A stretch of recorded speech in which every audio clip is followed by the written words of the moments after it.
Through an understanding of the mind's inner workings, one develops a deeper perspective on life. Quiet reflection providing an opportunity for the mind to observe thought, free from the distractions of daily existence.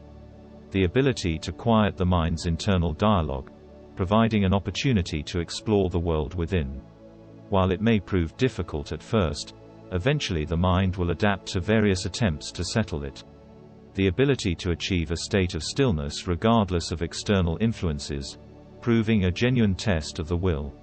Given the multitude of distractions the mind is prone to, finding stillness in a world of constant change is a challenge in itself.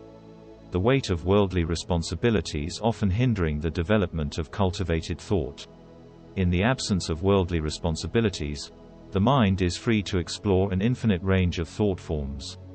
The primary obstacle preventing the mind from obtaining a deeper understanding of its true nature lies in the inability to separate worldly aspirations from the cultivation of inner peace. If one considers how interconnected the mind is with the material world, it is only natural that the mind becomes entangled in materialistic thought. Where the problem begins to arise is when the mind begins to identify with external stimulus.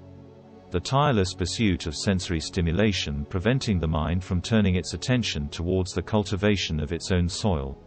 The consequences of neglecting cultivation of the internal landscape contributes to a range of problems that stem from the external focus of thought.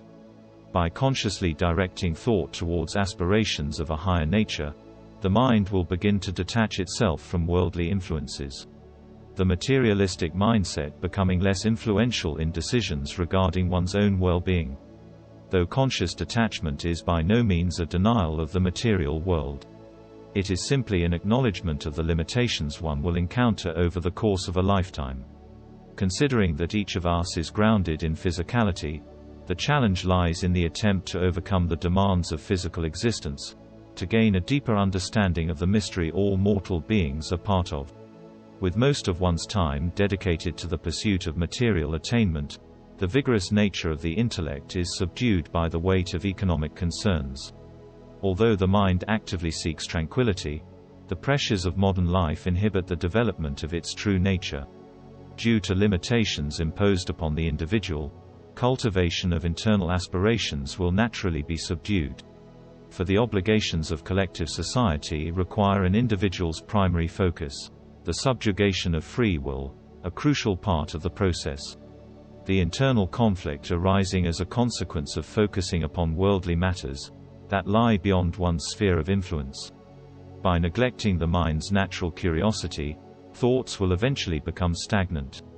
For the will is not capable of aligning itself with ideals that go against its instinctive nature, though it may pursue interests that align with different ideals. Eventually its patience will grow thin.